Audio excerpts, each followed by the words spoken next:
Thank you, Mr. Chairman. Right now, we have a massive crisis at our southern border. My home state of Texas is bearing the brunt of this crisis. In the last month, CBP agents encountered 180,034 illegal immigrants crossing the border. That is a 674% increase from last May. That is stunning. We are on path to have over 2 million people cross the border illegally this year, the highest rate in 20 years. Where were we last year? Last year, we had the lowest rate of illegal immigration in 45 years. To my Democratic colleagues on this committee, I ask you, why haven't you gone down to the border? Joe Biden refuses to go to the border. Kamala Harris refuses to go to the border. Indeed, Kamala Harris seems to go everywhere else except our southern border. In 6 months, the Senate Judiciary Committee has not had a hearing on the crisis at the border. The approach of congressional Democrats is they don't want to know. The approach of President Biden and Vice President Harris is they don't want to know. When asked about it, Vice President Harris laughed and said, well, I haven't been to Europe either. Well, you know what? Joe Biden's in Europe right now. Maybe it's time for the person ostensibly in charge of the border from this administration to go to the border. And there's a reason Joe Biden doesn't want to go to the border. There's a reason Kamala Harris doesn't want to go to the border. There's a reason Senate Democrats on this committee don't want to go to the border. Because they know if they go to the border, the TV cameras will come with them, and they have no answer for this humanitarian crisis that is playing out. I challenge my colleagues on the committee, go look at the Biden cages. I've seen them, cage after cage after cage of little boys and little girls packed in, 1,700% capacity. COVID rate of positivity, 10%. Go look at the children that are paying the price for this failed immigration policy. And let's be clear, this crisis is the direct result of decisions made by Joe Biden and Kamala Harris. The very first week in office, Joe Biden immediately halted construction of the border wall. The very first week in office, Biden returned to the failed policy of catch and release. The very first week of office, Biden ripped to shreds the Remain in Mexico international agreement that had produced the lowest rate of illegal immigration in 45 years.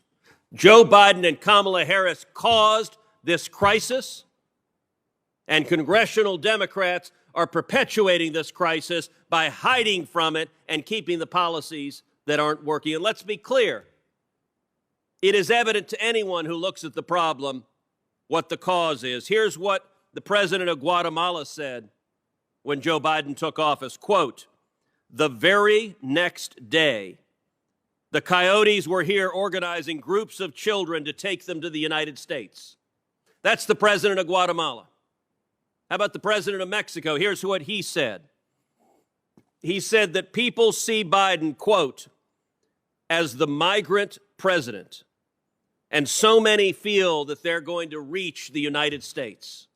The message from Joe Biden and Kamala Harris to the traffickers, to the cartels, is the gates are open, come on in. The message is, give us your children, and I will tell you to my colleagues, look in the eyes of the little girls and little boys that are being physically abused, that are being sexually abused. This is not compassionate. This is not humane. Children are suffering because of your policies. And what do Senate Democrats do? Don't have a hearing on the crisis. Let's have a hearing on amnesty instead. The two bills here, one would grant amnesty to 3 million people, another would grant amnesty to 4.4 million people. Mr. Edlow, what message do the traffickers hear? What message do the people thinking about coming here illegally hear? What message do the parents getting ready to give their small children to traffickers to come to America here when Congress's message is, we will grant amnesty if you come? What's the effect of that message? Now is the time to come. That is the message. Come across now. You have a good chance of being able to stay here, either under the radar and wait for the next amnesty, or you may even be able to benefit from this one because the availability for documentary requirements here include, at minimum, 2 affidavits from people. It's very easy. That invites fraud. It's so easy to get 2 affidavits to say that you've been here since before January 1st of this year, even if you haven't. So now is the time to come because nothing is going to happen. The enforcement mechanism of this country in immigration enforcement has been turned off. Prosecutorial discretion is ruling the day just like it did back in the Obama era, and the result is going to be the same with flagrant disregard for the law by criminal aliens and by those that want to exploit our laws now, like the smugglers. And that's why we see things even months ago, like horrific car accidents where close to 20 migrants were found in an SUV that was overturned, and many were killed and seriously injured. And that's because of these policies. There is absolutely no enforcement along the southern border. There's absolutely no enforcement except for a small little bit of what's left from ICE in the interior of this country.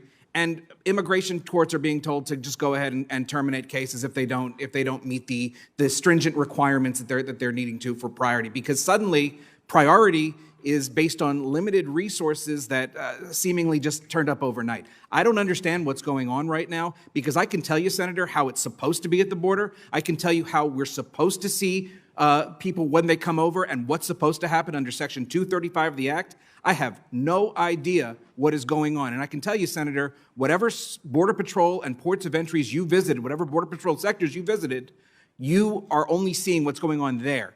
I don't know what's going on at the other ones.